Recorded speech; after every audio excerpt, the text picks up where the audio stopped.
नमस्कार। आज का हमारा विषय है अपना वित्तीय किला बनाना। मतलब अपनी मेहनत की कमाई को एकदम सेफ रखने के लिए सबसे अच्छी स्ट्रैटेजी क्या हो सकती है। ये एक ऐसा सवाल है जो हम सबके दिमाग में कभी ना कभी तो आता ही है।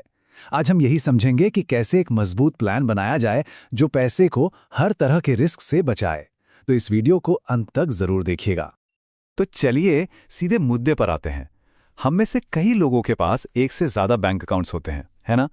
पर क्या कभी ये सोचा है कि वो पैसा सही जगह पर रखा भी है या नहीं? ये एक छोटा सा सवाल है, पर फाइनेंशियल हेल्थ के लिए बहुत बहुत जरूरी है। तो आज की हमारी चर्चा का रोड मैप कुछ ऐसा रहेगा। हम एक एक करके इन सभी पॉइंट्स को समझेंगे और देखेंगे कि कैसे एक ऐसा सेफ फाइनेंशियल प्लान बनाया जाए जो किसी भी मुश्किल में पैसे को महफूज रखे। तो देखिए, असली चैलेंज सिर्फ मल्टीपल अकाउंट्स रखना नहीं है।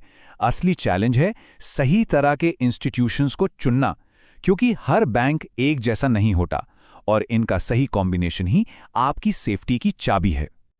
हम सबका लक्ष्य बहुत सिंपल है, बस ये पक्का करना कि हमारा पैसा सेफ रहे, सिक्योर रहे और हर तरह के रिस्क से बचा रहे।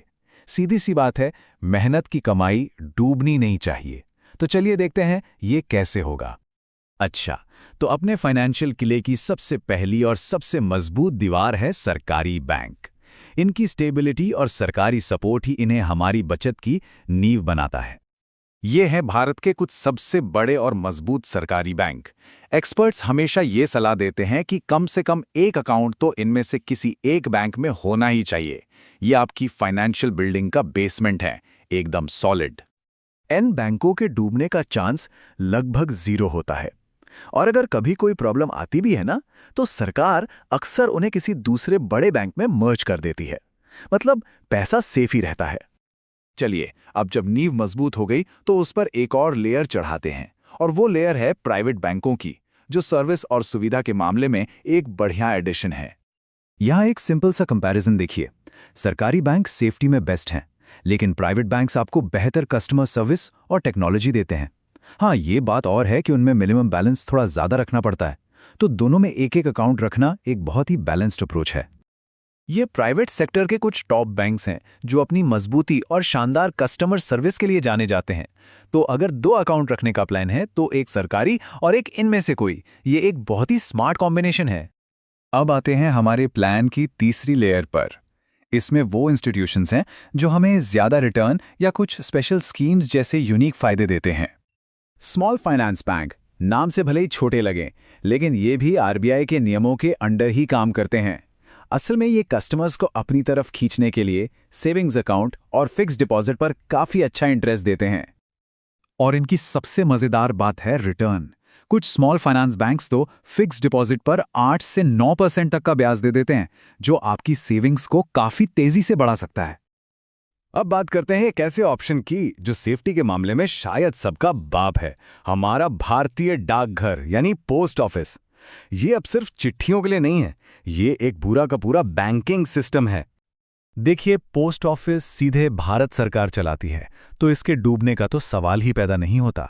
सुकन्या समृद्धि जैसी कितनी ही सरकारी स्कीम्स यहीं से चलती हैं।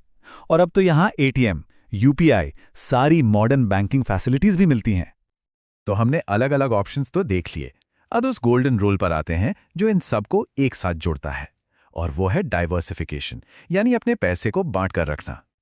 यही इस पूरे विश्लेषण का निचोड़ है। कोई भी बैंक कितना भी बड़ा या भरोसेमंद क्यों ना लगे, अपनी सारी की सारी जमा पूंजी एक ही जगह पर रखना बहुत बड़ा रिस्क है। चलिए इसे एक छोटे से एग्जाम्पल से समझते हैं। मान लीजिए कि 1 लाख रुपए की एफडी करानी है, तो उसे एक ही जगह रखने की बजाय उसे 4 बराबर हिस्सों में बांट दिया जाए। 25,000 सरकारी बैंक में, 25,000 प्राइवेट बैंक में, 25,000 स्मॉल फाइनेंस बैंक में और 25,000 पोस्ट ऑफिस में। इससे क्या हुआ? रिस्क भी बढ़ गया और रिटर्न भी बैलेंस्ड हो गया। इस रूल की इंपॉर्टेंस को और अच्छे से समझने के लिए चलिए एक रियल लाइफ स्टोरी देखते हैं। ये कहानी हमें सिखाती है कि सारे अंडे एक ही टोकरी में रखने का नतीजा क्या हो सकता है। ये नाम तो कई लोगों ने सुना ही होगा। एक वक्त था जब सहारा इंडिया भरोसे का दूसरा नाम हुआ करता था। लोगों का इस पर इतना विश्वास था कि बस पूछिए मत। और बस यही वो सोच थी जिसकी वजह से लाखों लोगों को बहुत भारी नुकसान हुआ। जब कोई एक चीज बहुत पॉपुलर हो जाती है तो लोग अक्सर बिना सोचे समझे उसी में अपना सब कुछ लगा देते हैं, जो कि एक बहुत बड़ी गलती साबित हो सकती है। आप सोच भी नहीं सकते, ऐसे ऐसे लोग थे जिनकी पूरी जिंदगी की कमाई, किसी के 10 लाख, किसी के 50 लाख, सब एक ही जगह पर फंस गए, और जब सहारा पर संकट आया तो उनका सब कुछ दांव पर लग गया। अब जरा सोचिए, अगर उन लोगों ने अपना पैसा बांट कर लगाया होता तो क्या होता? अगर किसी के 20 लाख में से सिर्फ 5 लाख सहारा में होते और बाकी 15 लाख अलग अलग बैंकों और पोस्ट ऑफिस में, तो आज उनका नुकसान कितना कम होता और बाकी का पैसा बढ़कर उस नुकसान की भरपाई भी कर देता। तो आज का सबसे बड़ा टेकअवे यही है, असली सुरक्षा डाइवर्सिफिकेशन में है। एक पल रुकिए और अपने फाइनेंशियल किले को देखिए और सोचिए, क्या वो इतना मजबूत और डाइवर्सिफाइड है कि हर तरह के तूफान से आपकी रक्षा कर सके? ऐसी ही जानकारी के लिए ऑल कैन स्टडी को सब्सक्राइब कीजिए। धन्यवाद। चलिए अगली वीडियो पर